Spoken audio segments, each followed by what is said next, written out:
I know that you all might have a little anxiety now and hesitation about leaving the comfort of college and putting those Harvard credentials to the test.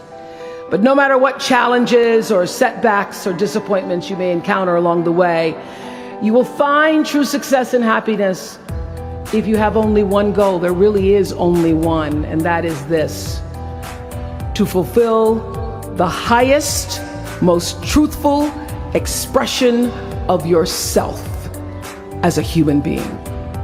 You want to max out your humanity by using your energy to lift yourself up, your family, and the people around you. Theologian Howard Thurman said it best. He said, "Don't ask yourself what the world needs.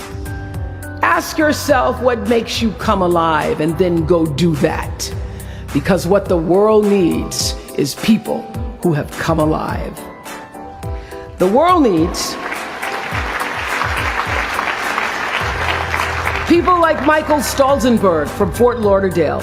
When Michael was just 8 years old, Michael nearly died from a bacterial infection that cost him both of his hands and both of his feet. And in an instant, this vibrant little boy became a quadruple amputee, and his life was changed forever.